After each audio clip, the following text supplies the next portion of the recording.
Hey guys, how's it going out there?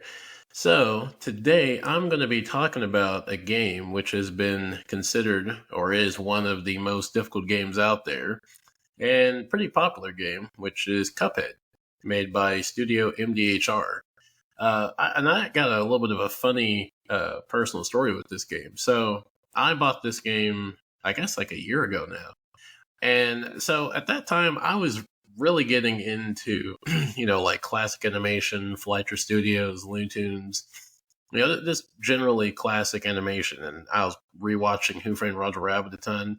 And I really love that era of animation, like the 40s, the 50s, even in the 60s.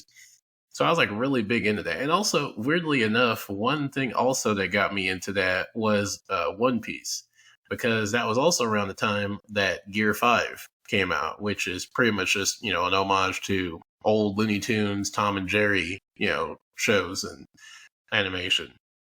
And so in that time, I was like really into classic animation. And I had heard about Cuphead, but I hadn't really played it. Like, I knew that there was like some weird controversy, which I still don't even know what that was. And I heard about it for years, but before I really got into classic animation, I really just didn't have much interest in this game. But I think it was last January is when I picked up the game because it was on sale in January, and I bought it. And within about an hour, I don't want to say I hated the game, but I was very frustrated because the first level I died I don't know how many fucking times, and then when I tried to do one of the bosses, the fucking blue bob or blob, when I tried to fight that boss, I died endless times. When I tried to fight the sunflower, died endless times. When I tried to do the onion, died. Pretty much every boss, I died. I could not get through any boss, and I was like, "Fuck this! I'm just gonna refund the game." I like the aesthetic, and I liked a lot of the elements of the game, but the game was just so fucking impossible for me to beat. I was like, I'm just not gonna waste my time playing this. However, unbeknownst to me, I mean, this was I knew the policy. So anyone who plays on Steam knows that they have the 1 hour policy. So essentially, you can refund the game as long as you've not played. I believe it's like an hour of a game. I unknowingly had played over an hour, and so therefore I was disqualified from getting a refund. And so I was stuck with this game. And so here I was stuck with a game that I did not like, not because necessarily I didn't like the game, but the difficulty was just so fucking impossible that I was like, I'm not happy playing this game. Like, I like the aesthetic, I like the music, I like the gameplay, but I just am terrible at this game. I'm just not going to waste my time. So for, I don't know, it was like a few days or so, like I just didn't do anything with it. But I mean, I figured, fuck it, I'm going to be stuck with this game. I only paid like, I think it was like on sale, so it was like $7 or $5. So it wasn't a lot of money, but I was like, hell, let me give it another shot. And I put a ton of hours into it, and I actually got better at it. And now I don't know if I'm in the league of like the best Cuphead players, but I have unlocked pretty much almost every achievement. There's only a handful of achievements that I have not actually unlocked. But after playing the game for a year, I've come to appreciate it a lot more than when I first played it, because there's so much about this game that is so unique, and I think is why it's such a highly regarded game. Because this game, it is in a lot of sense made from a type of artistry that just does not exist anymore, because this game was made by hand, handmade animation, like how they would make the cartoons back in the 40s and the 50s, pretty much like how Walt Disney and the Disney Company, funny enough, a company that nowadays has pretty much let go of their entire animation department, is purely 3D now and CG. But the methods of making this game pretty much don't even exist. So I was reading about it. So like, to try to find artists to actually make this game was hard, because the methods to make this game just really aren't a thing anymore. Like, people just don't make animation, even like, traditional animation nowadays, like they used to 50, 60 years ago. So like, when you look at the amount of time and care and effort that like really went into the detail and the artistry and the animation, the gameplay, the sound, like, it definitely deserves the acclaim it has. But after playing it, and I don't know if this is just me, but I want to say this is probably most people. So when I first played this game, I was atrociously bad to the point where I was like, essentially like rage quitting, where I was like, fuck this, I'm going to refund it. And then after about a month or so, like late February, after playing it like daily, like several hours, I was able to get through half of the bosses. So I could get through the blob, I could get through the onion, I could get through the side scroller parts.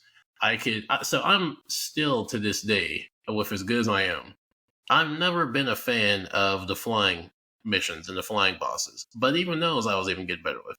The only boss I struggled with was the fucking flower. That goddamn sunflower gave me so much grief. I mean, I was able to beat him, but barely. And it took a lot. Like, it took a lot of focus. And when I first played this game, I could not do anything but focus. Like, I couldn't even look. Because normally, when I play video games, like, I'll have, like, music on or YouTube or something in the background.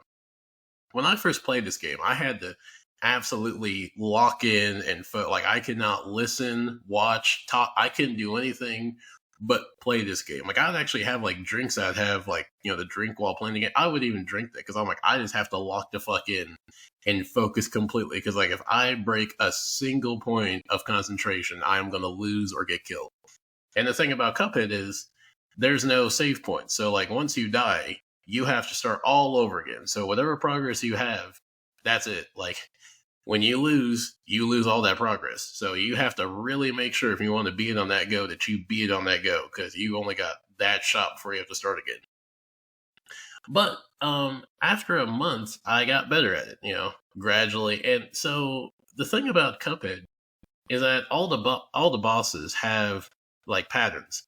They have like their own attack patterns. They have their own kind of, I guess you could call it like their means of like attack, where like, they're going to do this, they're going to do that.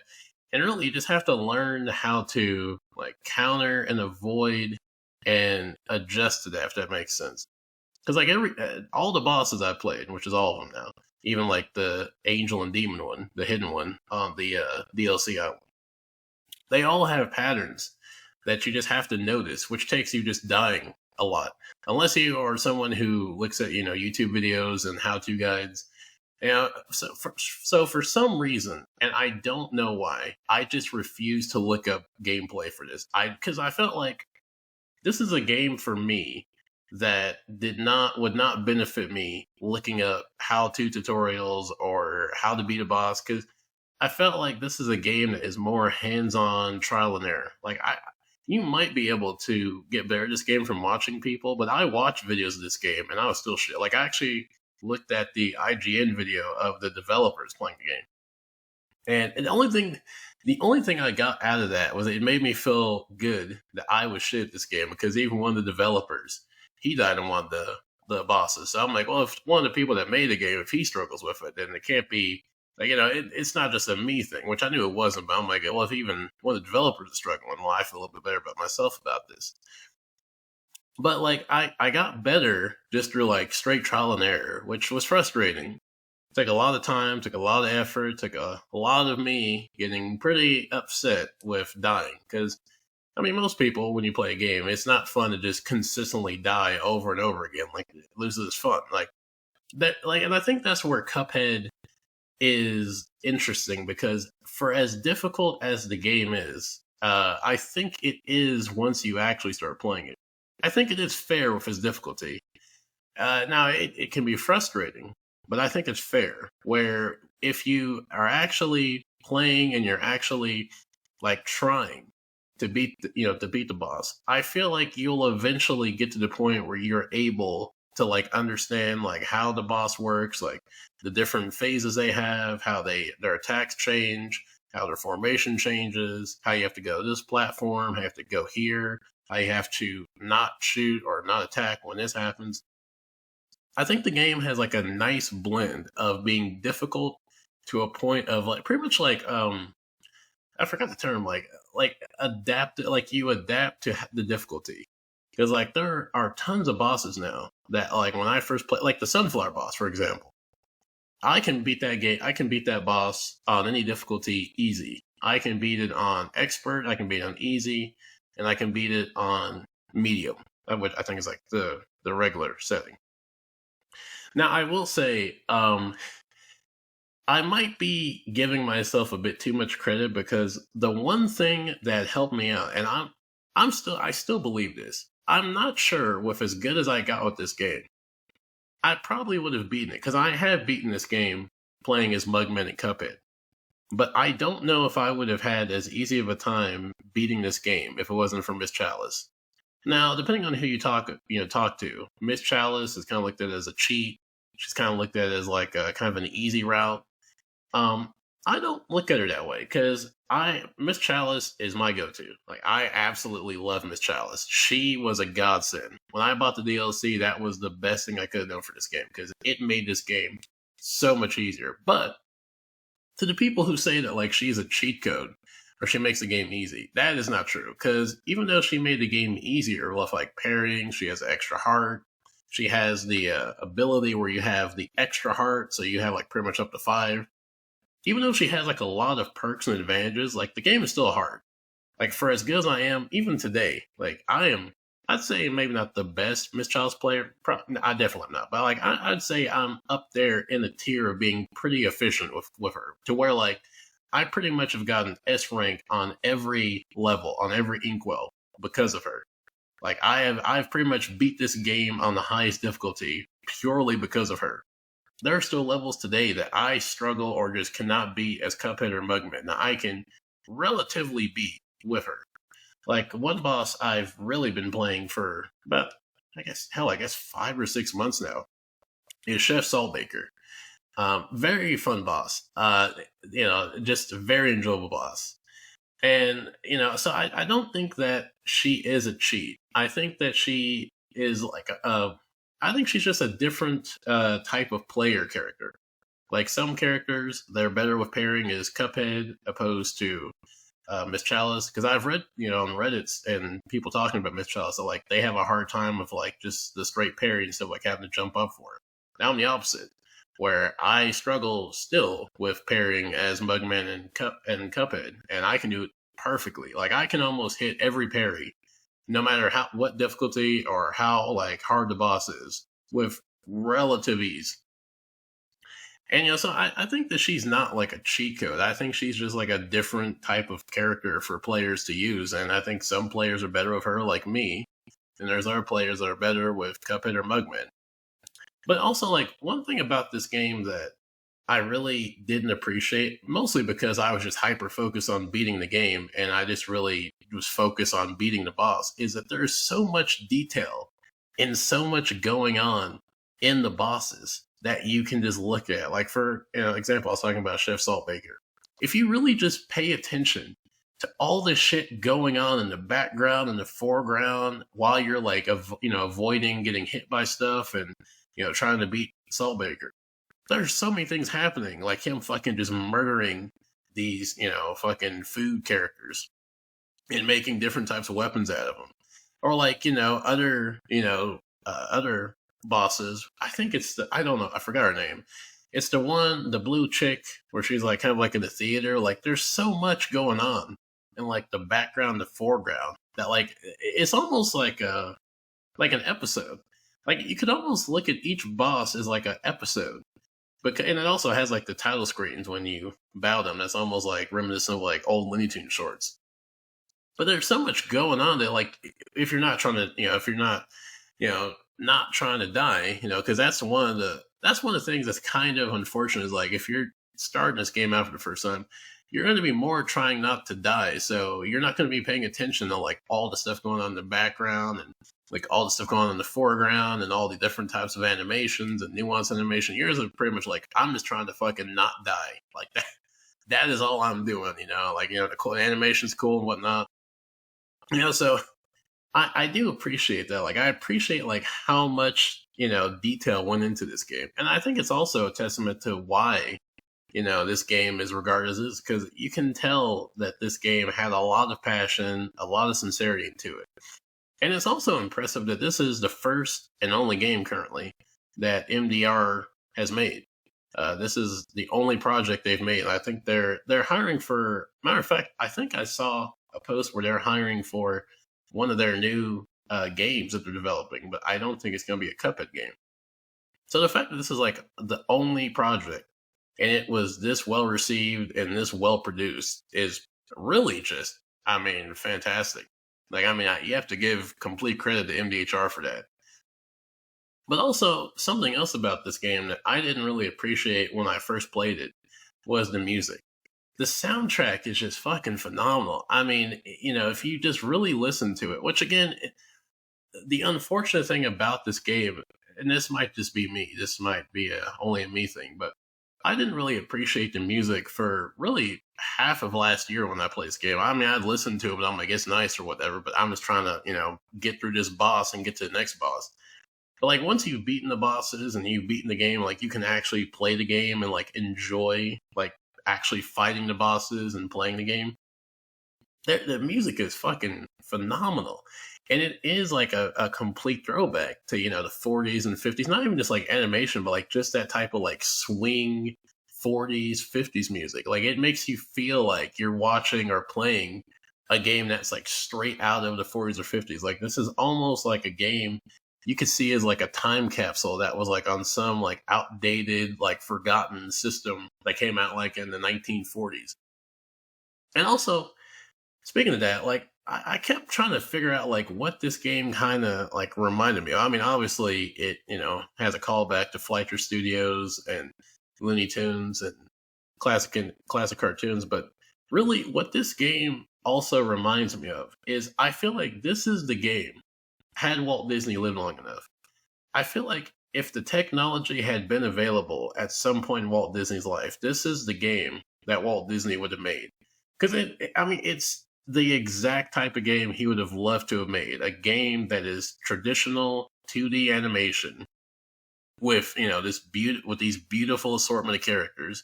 Which I mean, really, you could look at almost any character in this game and you could easily see them from a Disney short. Like you could easily see any character in this game as a character that could have been in a Walt Disney short from back in the day, or like in a Mickey Mouse short. And also like some of these characters, like the fucking German mouse with the cat. I mean, the cat looks pretty much like straight out of Tom and Jerry. Like some of the characters are clearly inspired from classic Disney movies, Disney shows. In fact, what's it? I'm terrible with the names, but the Mountain Man in the DLC island, Inkwell 4. I believe he's actually inspired from a Mickey Mouse short of like a giant. So the characters are clearly heavily inspired from Disney shorts. But like I feel like this is a game that Walt Disney would have made if like he had lived in a time where you could make video games to this like sophisticated level. But also the other thing about this game that really I think is very, I don't know if it's like not appreciated enough, but people like it, is like the animation. That's really the selling point. Like, I mean, beyond the gameplay, beyond the music, it has such a unique look to it, the animation. Like, you look at other games that are, you know, classic, you know, that are like supposed to be like set like back in the 40s or 50s, and they kind of look like that, but they still have like that. They look like a modern take on classic, you know, animation. This game actually looks like it's straight from the 40s.